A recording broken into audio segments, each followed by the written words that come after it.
Shalom. First and foremost, I want to give all praises, honor, and glory to Yahweh, Bahasham Yahushai, Bahasham Recha Kodash. Double honors to the elders and the apostles of Great Millstone, and peace and blessings to the elect. And today we're going to go into the book of 1 Samuel, the 30th chapter. And as we left off in the 29th chapter at the precipice, or just before the Philistines and the Israelites engage in war, David being on the side of the Philistines, the lords of the Philistines end up driving him away, telling him no, he cannot go to war with them, as they did not trust the Hebrews. And so David returns to back to the town of the Philistines, which leads us into 1 Samuel 30. And it came to pass, when David and his men were come to Ziklag on the third day, that the Amalekites had invaded the south and Ziklag, and smitten Ziklag, and burnt it with fire, and had taken the women captives that were therein. They slew not any, neither great or small, but carried them away and went on their way. So these damn Amalekites came and raided the town, including that where David and his men and his women and their children and all that were. So David and his men came to the city, and behold, it was burned with fire, and their wives and their sons and their daughters were taken captives. Then David and the people that were with him lifted up their voice and wept. So they started crying, stressed, until they had no more power to weep. Can you imagine that? And David was greatly distressed, for the people spake of stoning him. So that's how pissed off and angry and messed up they were, right, over this matter, that they were even considering putting David to death. And the reason was because he was their leader. So they basically put responsibility on him. Because the soul of the people was grieved, every man for his sons and for his daughters. But David encouraged himself in the Lord his God. So rather than giving into despair, he encouraged himself and remembered, the Lord is with me. And David said to Abiathar the priest, Ahimelech's son, I pray thee, bring me hither the ephod. And Abiathar brought thither the ephod to David. And David inquired at the Lord, saying, Shall I pursue after this troop? Shall I overtake them? And he answered him, Pursue, for thou shalt surely overtake them, and without fail recover all. So David went, he and the 600 men that were with him, and came to the brook Besor, where those that were left behind stayed. But David pursued, he and 400 men, for 200 abode behind, which were so faint that they could not go over the brook Besor. So they were too out of it, too tired, too weak, whatever the case was. So they kept them back to watch the stuff, whatever supplies they had left. And then the 400 that were good went along with David. And they found an Egyptian in the field and brought him to David and gave him bread, and he did eat, and they made him drink water. And they gave him a piece of cake of figs and 2 clusters of raisins. And when he had eaten, his spirit came again to him. So he was basically about to starve to death. And they gave him food, so he would be good. And once he was good, as it says, for he had eaten no bread, nor drunk any water 3 days and 3 nights. And David said unto him, To whom belongest thou? So where are you from? And whence art thou? And he said, I am a young man of Egypt, a servant to an Amalekite.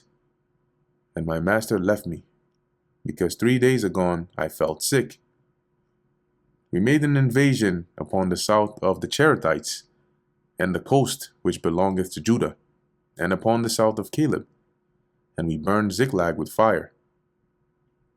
And David said unto him, Canst thou bring me down to this company? And he said, Swear unto me by God that thou wilt neither kill me, nor deliver me into the hands of my master, and I will bring thee down to this company.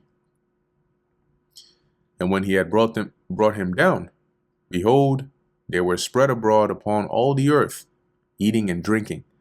So David's men find this Egyptian. They uh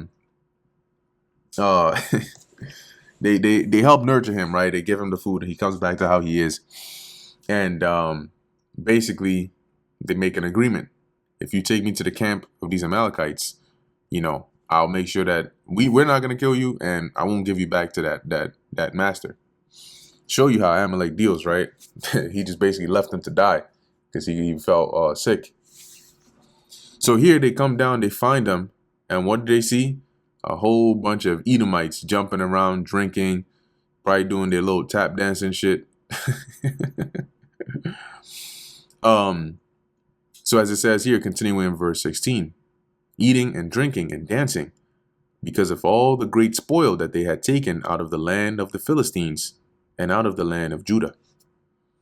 And David smote them from the twilight even unto the evening of the next day. And there escaped not a man of them, save 400 young men, which rode upon camels and fled. So they basically smote them. Let me pull it up here. They were slaying and killing. It says here, and David attacked them from twilight until the evening of the next day. And you have the morning twilight and you have the evening twilight.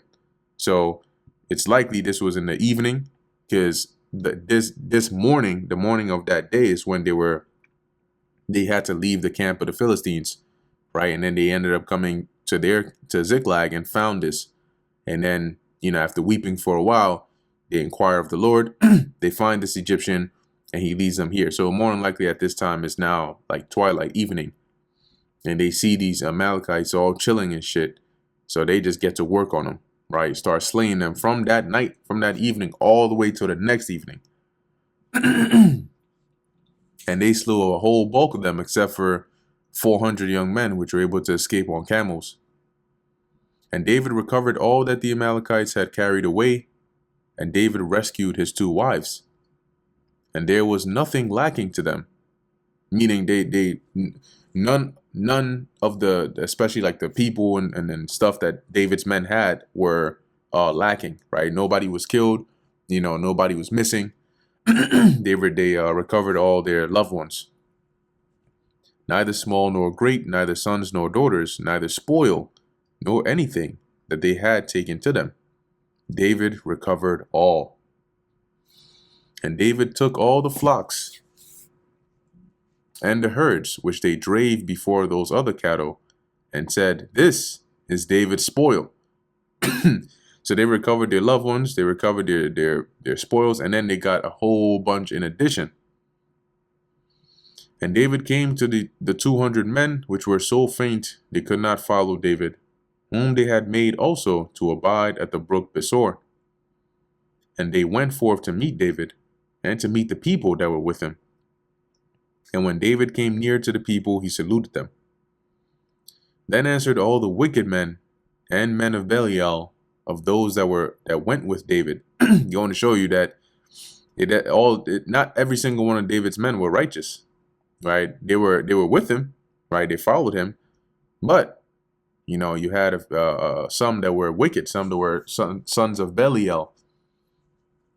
So they said, because they went not with us, we will not give them aught of the spoil that we have recovered, save to every man his wife and his children, that they may lead them away and depart. So basically, since they didn't want to come with us, talking about they're too tired or whatever the case is, they're not getting anything, except for their wives and their children that they had, and then they could take them and leave.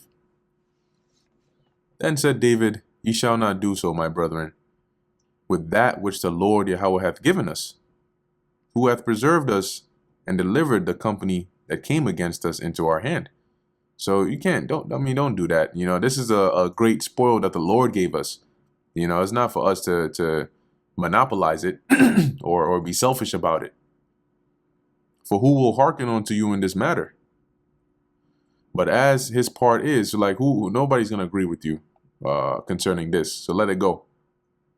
But as his part is that goeth down to the battle, so shall his part be that tarrieth by the stuff. So when they divide the spoil, you know, as much as you get if you went versus whoever stayed is divided the same, right? There's no nothing unfair, no unfair business here. So shall his part be that tarrieth by the stuff. They shall part alike. So they're going to divide the spoils equally. And it was so from that day forward that he made it a statute and an ordinance for Israel unto this day, that if they go out and they get spoils, if there's some that didn't go of the army, of those that of their host or their band, they would still divide it amongst themselves in a fair manner. And when David came to Ziklag, he sent of the spoil unto the elders of Judah, even to his friends, saying, Behold, a present for you of the spoil of the enemies of the Lord. And you can see why they loved David, right? Because he was, very considerate, and moved in a way, that you can see why he would be a one after the Lord's heart. If somebody else would have probably been like, nah, you know what I'm saying? Like, this is our spoils. We're keeping this. But out of consideration, right, he thought about that. He sent some, as it says, unto the elders of Judah, those of which were with him, right? Not physically, but those that were his friends that supported him or even aided him at some point. To them which were in Bethel, and to them which were in South Ramoth, and to them which were in Jatir, and to them which were in Aror, and to them which were in Siphmoth, and to them which were in Eshtamoa, and to them which were in Rachel, and to them which were in the cities of the Jerahmeelites, and to them which were in the cities of the Kenites, and to them which were in Hormah, and to them which were in Korashan, and to them which were in Athach, and to them which were in Hebron, and to all the places where David himself and his men were wont to hunt. Now, when you look into this,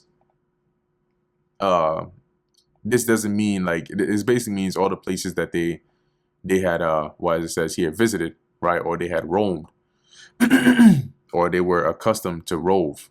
So when in their fleeing from Saul, they basically went all over, right? Finding places to dwell, and in those places, they would get assistance. Remember, we read how there would be times when David would get word that Saul was coming. Well, how do you think that was? So clearly there had to be people that were also in these different areas where David and his men sought for refuge that helped him. And that brings us to the end of 1 Samuel, the 30th chapter. Lord willing, this was edifying to the elect. In closing, I want to give all praises, honor, and glory to Yahweh, Bahasham Yahushai, Bahasham Rechak Wadash. And until next time, Shalom.